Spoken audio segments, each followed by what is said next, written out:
Hello, this is Dr. Do again. This video is outside of medicine. Continue the viewing history through reading. I'm going to continue to read. He said, "Praise be to the Lord, who rescued you from the hand of Egyptians and of Pharaoh, and who rescued the people from the hand of Egyptians.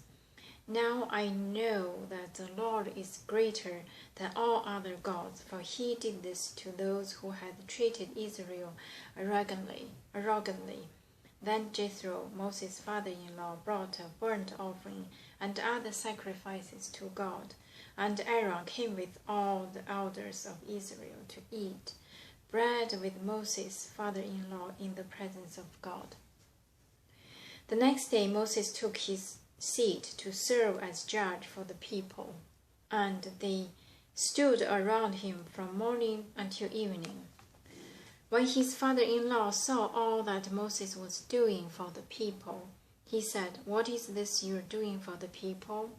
Why do you alone sit as judge?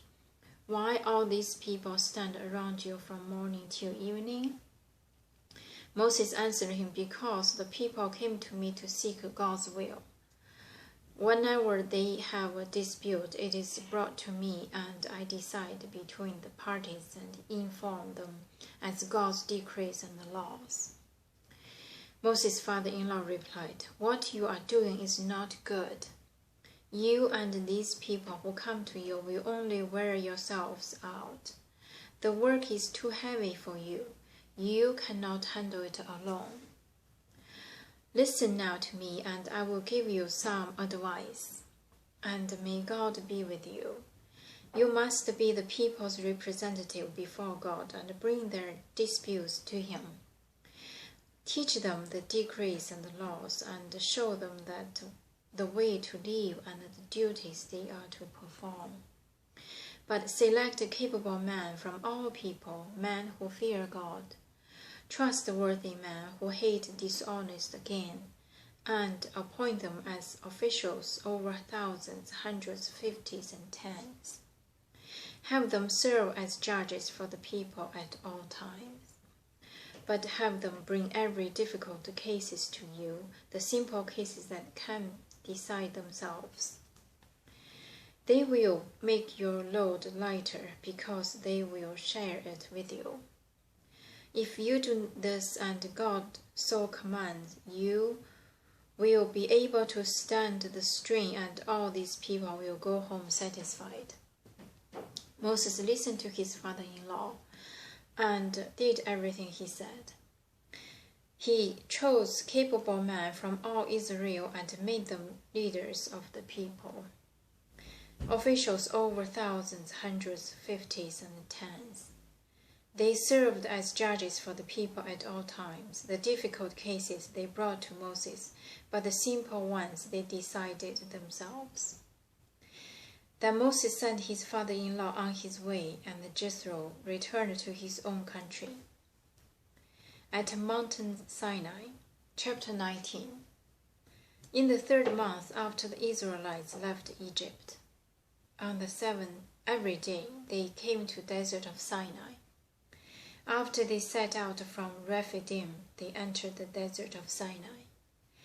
The Israel camped there in the desert in front of the mountain. Then Moses went up to God, and the Lord called to him from the mountain and said, "This is what you are to say to the house of Jacob, and what you are to tell the people of Israel.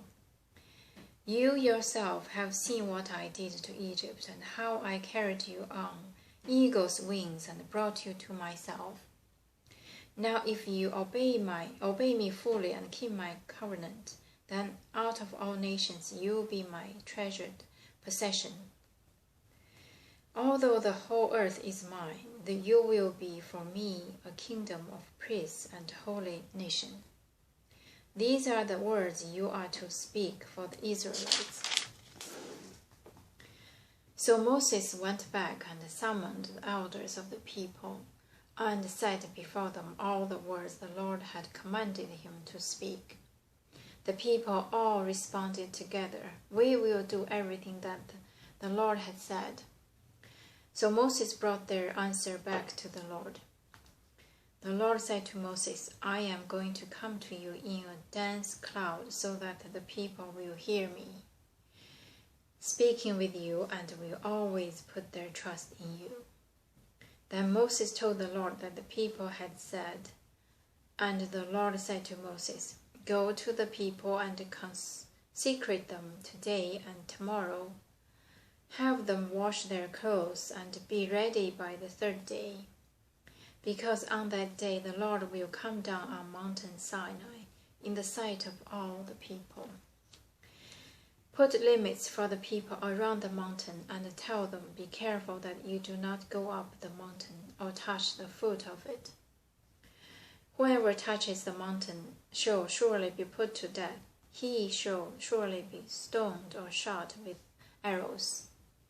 Not a hand is to be laid on him, whether man or animal. He shall not be permitted to live.